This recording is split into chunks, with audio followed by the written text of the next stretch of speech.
So hello everyone, welcome back my YouTube channel. दोस्तों, कैसे हो आप लोग? आई होप आप लोग बहुत ही अच्छे होंगे। हम लोग भी अच्छे हैं। तो सरिता जेठू दरद का वीडियो आता है। पहले पार्ट वन से शुरू करेंगे। हाँ, तो जो वो कंट्रोवर्सी जब हो रहा था सचिन के साथ इनका, तो उस समय ये हर एक बात को सच सच रख रही थी, पर इनको इनमें सपोर्ट में कोई भी नहीं था और ये अपना बात वो रख भी नहीं पाई। और सारे जितने भी व्यूवर्स थे सब उनको भर भर के उनके कमेंट बॉक्स में गालियां भी देते थे। तो आज वही सी चीज को वो भी क्लियर कर रही हैं कि उस टाइम तो हमें बोलने नहीं दिया गया हाँ। था, लेकिन अब हमारे दोनों पक्ष की बात सुनो। दोनों पक्ष की बात सुन करके जो डिसीजन लेना है वो लिया लो। तो वो इस तरीके से और सभी लोगों को शुक्रिया कर रही थी, अपने व्यूवर्स को भी कर रही थी, शुक्रिया कर रही थी, और रिएक्शन चैनल वालों को भी वो शुक्रिया कर रही थी। क्योंकि उस कंट्रोवर्सी के दौरान वो बहुत बीमार हो गई थी। मतलब कह रही थी कि अगर इन लोग का सपोर्ट नहीं रहता ना तो दिल का दौरा भी पड़ सकता था। तो ये दो लोग उनकी जिंदगी बचाएं, उनके व्यूवर्स, कुछ व्यूवर्स और सारे रिएक्शन चैनल वाले। तो उन्होंने अपना बात रखा। जब नेहा जब आती है यहाँ 25 अगस्त को नहीं, तो 25 जुलाई को वो लोग आते हैं। तीनों लोग उनके यहाँ रहने आते हैं, रहने के लिए ना कोई पार्टियां रहती, कुछ भी नहीं, रहने आते हैं। तो मनीषा जब वो बता रही थी कि जब मनीषा उनके हाथ पकड़ करके जाती हैं मंदिर के पास और उनका हाथ ले करके बोली कि दीदी आप मुझे ये नेहा दीदी से जो भी मेरे हस्बैंड के साथ जैसे बात करती हैं, जैसे नेहा दीदी को समझाइए। समझाने के लिए उन्होंने बोला। तो उन्होंने इस तरीके से बोला, कहा कि दीदी मुझे नेहा दीदी अब मेरे हस्बैंड से बात करे, ये चीज़ मुझे पसंद नहीं, और ना ही मेरे हस्बैंड नेहा दीदी से बात करे। तो ये चीज़ हमें ये नहीं समझ में आ रहा है कि मनीषा ने ये चीज़ ये सविता दरद से क्यों कहा। वो तो डायरेक्टली अपने हस्बैंड से भी बोल सकती थी, डायरेक्टली अपने हस्बैंड से भी बोल सकती थी कि हाँ हमें पसंद नहीं है कि तुम लोग बात करो, चाहे कुछ भी। अब शायद मनीषा डरती थी अपने हस्बैंड से, इस कारण नहीं बोला कि इन्हें समझाने के लिए कि इन्हें भी तो बड़ी बहन मानते थे वो, तो ये समझाएंगी तो वो इन लोगों के मतलब कि नहीं बात करेंगे। तो यहाँ पर सविता दरद ने नेहा तिवारी को बैठा कर रूम में वॉशरूम में ले जाकर बंद कर और वहीं समझाती हैं। वहां पर उन लोगों के बीच कुछ बातें होती हैं। हाँ, वही चीज समझा रही होंगी कि हाँ किसी के हस्बैंड उन्हें पसंद नहीं है तो तुम क्यों बात करती हो, ये चीज वो समझाई। लेकिन वो उनके दिमाग में नहीं घुसा, वो भैया उनके दिमाग में ये बात नहीं घुसा नेहा तिवारी को।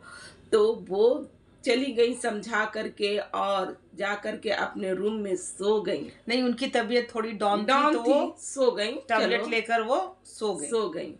तो सो जाती हैं। तो फिर वो उठती हैं और देखती हैं कि अरे ये तीनों तो एक साथ ही खाना खा रहे थे। तो उन्हें देख कर ये अचरज हो गई कि अरे भाई ये मनीषा तो हमें बोल रही थी कि नेहा तिवारी मुझे अच्छी नहीं लगती है, मेरे हस्बैंड से बात कर रही, फिर यहाँ पर तीनों खाना कैसे खा रहे हैं, ये चीज अटपटा सा उन्हें लगता है। और कोई किसी को भी मुस्कुराते हुए, बहुत एक होता है ना कि टेंशन में नहीं, हंसते मुस्कुराते हुए तीनों लोग एक ही थाली में बैठकर खाना खा रहे थे। हाँ, एक ही थाली में उन लोग खाना खा रहे थे। ये चीज देखकर उनको बहुत अजीब लगा कि ये अपने हस्बैंड का शिकायत लेके मेरे पास आई। अभी हम इसको भी समझाए, नेहा को भी समझाए, और फिर तीनों लोग लग पड़ी। तो वो उस चीज़ों को समझी नहीं और उनके दिलो दिमाग में बहुत सारी चीज़ें चलनी, ऐसे भी आदमी के दिल और दिमाग में बहुत सारी चीज़ें चलने लगती हैं।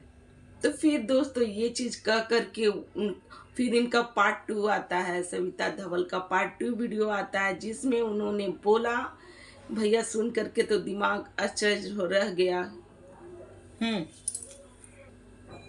तो इनका दूसरा जो वीडियो आता है उसका टाइटल है उस दिन की बातें नेहा को कड़वी और बुरी लग गई। किस दिन की बात है? उस दिन जिस दिन ये उन्होंने सविता रोका था। धवल ने, सविता दरद ने इन्हें समझाया था, रोका था रोका कि था, सचिन से दूर रहो, दूर रहो, यही ना समझाया होगा।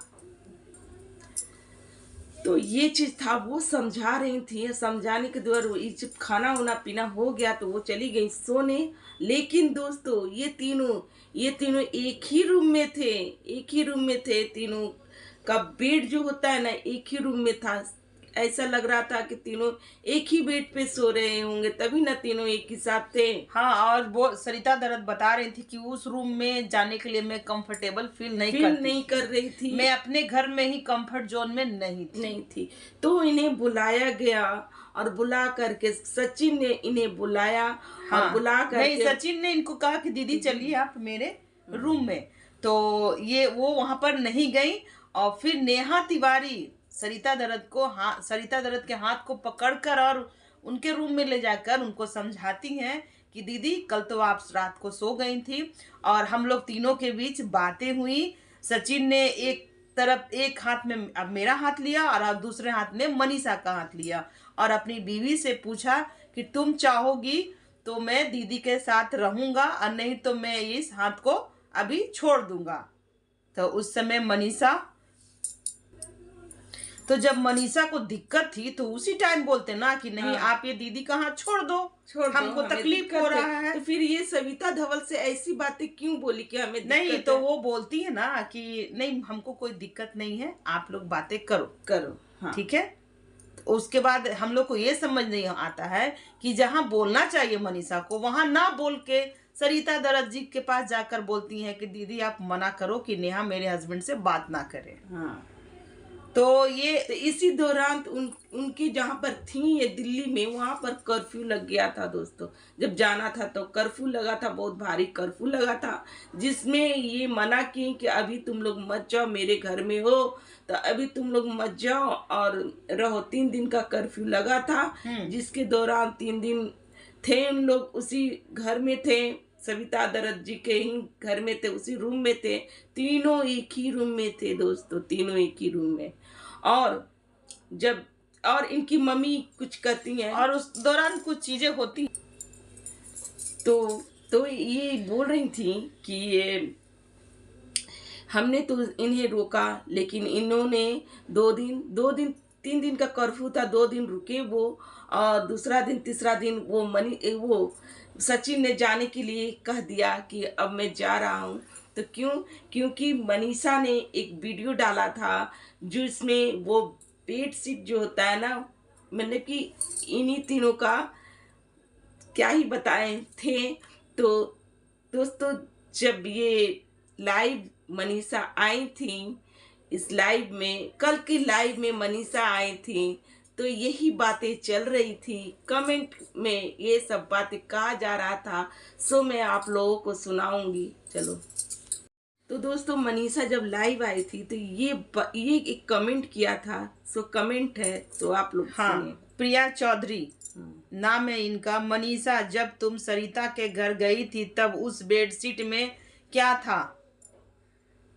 क्या सचिन नेहा के साथ सो रहे थे जो आंटी ने डिलीट करवाया था वो वीडियो जो सविता धवल के यहाँ जो थी, जो मनीषा ने वीडियो बनाया था, जो मनीषा के दुनिया पे वीडियो डाला था, जो आंटी जो थी अप्सरा मोम, वो वीडियो देख करके वो तुरंत ही डिलीट कराती हैं मनीषा से कि डिलीट करो तुरंत वीडियो। उसे देख करके सचिन बौखला गए और वहां से निकलना चाहा कि अब मैं यहाँ नहीं रहूँगा, मैं तुरंत ही जाऊँगा। तो दोस्तों ये सब बातें हुई, जो बातें बताई, तो ये सब सविता धवल की जो कंट्रोवर्सी चल रही थी ना, इस दौरान उन्हें मैंने उस टाइम उनका मुंह बंद करा दिया गया। उन्होंने बोला कि सच्चाई कभी न कभी आती है, सच्चाई कभी नहीं छूटती है, और सच भले ही अभी चुप हो जाता है, लेकिन बाद में सच्चाई सारे सामने आ जाता है। तो क्या ही बोला जाए, बिल्कुल ही हम तो भाई देख करके शॉर्ट रह गए कि इसमें तो तीनों की तीनों मिले हुए हैं, पूरा परिवार पहले से ही जान रहा था कि ऐसी ऐसी बातें हैं, लेकिन कोई एक्शन नहीं लिया जा रहा था इस पे, कोई भी एक्शन नहीं। जब सरिता दरद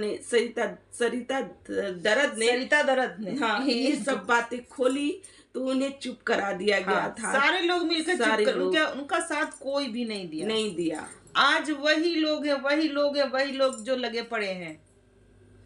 पड़े हैं सच झूठ के साथ में, पर सच के साथ में कोई नहीं था। सो आज का मेरा रिएक्शन इतना ही रखते हैं दोस्तों। मिलते हैं नेक्स्ट रिएक्शन के साथ। सो बाय बाय। चैनल को सब्सक्राइब कीजिएगा, वीडियो को लाइक कीजिएगा और कमेंट जरूर दीजिएगा।